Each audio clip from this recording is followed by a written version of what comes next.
നാളെ മാറ്റാൻ ഇന്നൊരു തീരുമാനം മതി. ആദ്യപടി ഇവിടെ നിന്ന് തന്നെ തുടങ്ങാം. ഇനി യാത്ര തുടങ്ങാം നിങ്ങളുടെ സ്വപ്ന കരിയറിലേക്ക്. Chithara women's academy, SMB junction, Shoranur, opposite private bus stand, Pattambi. ഞാൻ പാർവതി ഗിരീഷ്. വാർത്തകൾ വിശദമായി. ഭാരതപ്പുഴ പുനരുജ്ജീവനവും സൗന്ദര്യവൽക്കരണവും പദ്ധതിയുടെ ഉദ്ഘാടനം ജലവിഭവ വകുപ്പ് മന്ത്രി റോഷി അഗസ്റ്റിൻ നിർവഹിച്ചു. ഷൊർണൂർ നഗരസഭയുടെ ഭാരതപ്പുഴ പുനരുജ്ജീവനവും സൗന്ദര്യവൽക്കരണവും പദ്ധതിയുടെ നിർമ്മാണോദ്ഘാടനം ജലവിഭവ വകുപ്പ് മന്ത്രി റോഷി അഗസ്റ്റിൻ നിർവഹിച്ചു.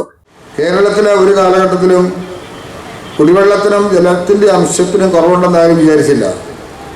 ധാരാളം മഴ ലഭിക്കുന്ന ഒരു സംസ്ഥാനമാണല്ലോ. 44ലധികം നദികൾ, പുഴകൾ, തടാകങ്ങൾ, അരുവികൾ, നീർച്ചാലുകൾ. വെള്ളത്തെക്കുറിച്ച് ഒരിക്കലും ഭയപ്പെടുത്തുന്ന ഒരു സ്ഥിതിശേഷം നമുക്കില്ല. കുടിവെള്ളത്തെക്കുറിച്ച് ബുദ്ധിമുട്ടുണ്ടാകുമെന്ന് കരുതിയിരുന്നില്ല. ഇപ്പം കാണുന്ന പ്രത്യേകത കുടിവെള്ളത്തിൻ്റെ ക്ഷാമം ഉണ്ടായേക്കാം എന്ന് നമ്മൾ ചിന്തിക്കേണ്ടി വരും. അതുകൊണ്ടാണ് ജലജീവൻ ഉൾപ്പെടെയുള്ള പദ്ധതികൾ നല്ല നിലയിൽ നടത്തുന്നതിനുള്ള നടപടികളുമായി നമ്മുടെ സംസ്ഥാനം മുന്നോട്ട് വരുന്നത്. കേന്ദ്ര സംസ്ഥാന ഗവൺമെൻറ്റുകളുടെ സഹകരണത്തോടുള്ള പദ്ധതിയാണെങ്കിലും ഈ സംസ്ഥാനത്ത് നടപ്പിലാക്കുന്നതിൻ്റെ ഇംപ്ലിമെൻറ്റേഷൻ രീതി കേരളത്തിലെ ജനങ്ങളൊന്ന് മനസ്സിലാക്കേണ്ടതാണ്.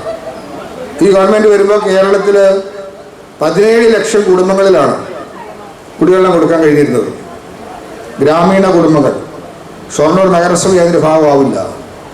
പഞ്ചായത്തുകളെ മാത്രം കേന്ദ്രീകരിച്ചാൽ പറയുന്നു. ഇപ്പം ഗ്രാമപഞ്ചായത്തുകൾ എടുത്തു നോക്കുമ്പോൾ 17 ലക്ഷം ഗ്രാമീണ കുടുംബങ്ങളിലാണ് കുടിവെള്ളം എത്തിക്കാൻ കഴിഞ്ഞിരുന്നതെങ്കിൽ അത് എത്ര കാലം കൊണ്ടാണ്? കഴിഞ്ഞ 60 വർഷക്കാലം കൊണ്ട്. കഴിഞ്ഞ 3.5 വർഷക്കാലം കൊണ്ട് 17 ലക്ഷം എന്ന സ്ഥാനത്ത് 44 ലക്ഷം കുടുംബങ്ങളിൽ ഞാൻ ഈ സംസാരിക്കുന്ന സമയത്ത് കുടിവെള്ളം എത്തിക്കാൻ നമുക്ക് കഴിഞ്ഞു എന്നുള്ളതാണ് നമുക്ക് കാണേണ്ടതായിട്ടുള്ളത്. 44 ലക്ഷം കുടുംബങ്ങളിൽ.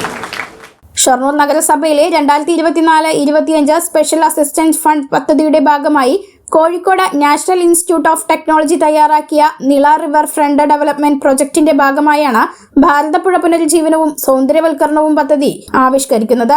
4.8 കോടി രൂപയാണ് ഇതിനായി വകയിരുത്തിയിട്ടുള്ളത്. ഇതിന്റെ നിർമ്മാണോദ്ഘാടനമാണ് നടന്നത്.